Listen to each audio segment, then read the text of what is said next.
नैजि नं मथंगुरि समाजनि सिङाव नैबे उत्तर खारेला बिजनेस फेसिलिटि बेयाव वमेन एवारनेस प्रग्राम बेखौ लानाय जादों मा उद्देশ্যनि थाखाय बेखौ लानाय जादों खुलुमबाय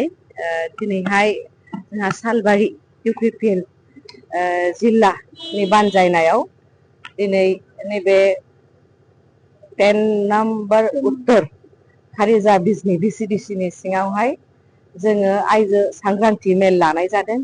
आरो बाहाय जोङो गोबां जायगायावनो जोङो बेबायदि भिसिडिसि लेभेलावहाय आइजो सांग्रांथि मेलखौ लाबाय थानाय जादों बाहाय जोंनि मेन थांखियानो जाहैबाय जोंहा बिटिआर सरकार प्रमद बर' सारनि दैदेननाय सरकारावहाय गोबां आइजोफोरनि बिथांखिफोर बानायना होनाय जाबाय बा गोबां आइजोफोरनि जौगानाय खामानियाबो जागासिनो दङ आरो जाबोगासिनो दङ आरो जाबाय थागोन दा बेखौनो जोङो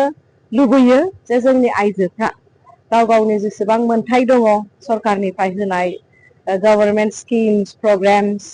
बा जोंनि माखासे गोबां आइजो जौगानायनि थाखाय जेसेबांखिनि प्लेनिं लानाय जादों पलिसिस लानाय थागोन बेखौ जाहाथे जोंनि एकदम ग्रासरुट लेभेल आइजोफ्रा बेखौ बुजियो मिथियो आरो गाव गावनि मोनथाय बेनि थाखाय जाहाथे मोनफुंनो हायो आरो गावखौनो आथिङाव गसंनानै बा जौगानो हायो डेभेलप खालामनो हायो बिनि थाखायनो जोङो नैबे आइजो सांग्रांथि मेलखौ लानाय जादों जोङो बयबो मिथिगौ गोबां फ्लेगशिप स्किम बानायना होनाय जाबाय आइजोफोरनि नामावहाय हेन्डलुम क्लास्टार्स दङ दिनै गोबां हेन्डलुमानो दिनैहाय मोजां जाफिनबाय दिनै GI टेग मोननायजों लोगो लोगो गोबां जायगायावनो बे क्लास्टार्सनि थाखायनो आइजोफ्रा आवगायबोदों आरो बेखौ खिन्थु आरो गामि सिं ओनसोलावहाय गोबाङानो सरकारि आसनिफोरखौ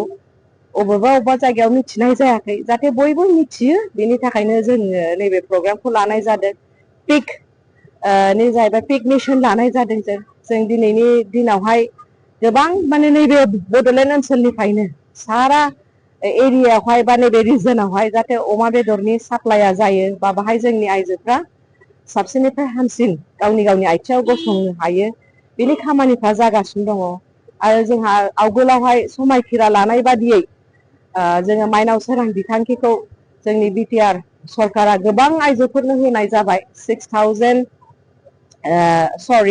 गासै जोङो 9685 सेल्फ हेल्प ग्रुप्सनो दिनैहाय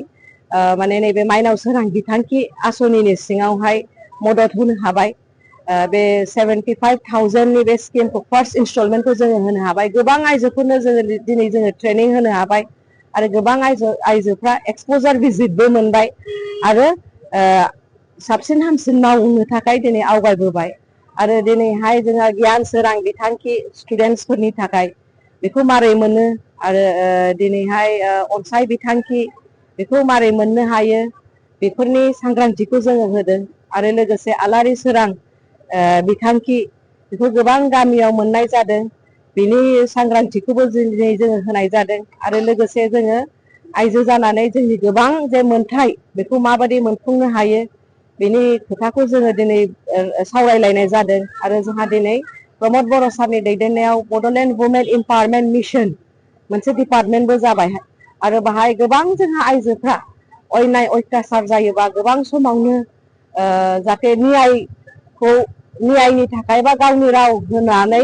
मारैहाय गावनि नियाय मोनो बेखौ लामा आन्दायनानै थायो जाहाथे जोंनि आइजोफ्रा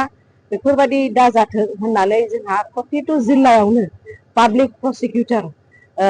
होनायनि खोथा बा नैबे खामानिया आवगायगासिनो दं जागासिनो दङ आरो जोंनि माइग्रेन्ट वुमेन वार्कार्सनि थाखायबो गोबां आसनि बेफोरखौ दिनैहाय जाफुंसारबोगासिनो दङ आरो फैगौ समावहाय जोङो राजनिति फोथाराव आइजोफ्रा माबायदि बाहागो लानांगौ जोङो भिसिडिसियावथ' जोंना 33% बांसिन दंखायो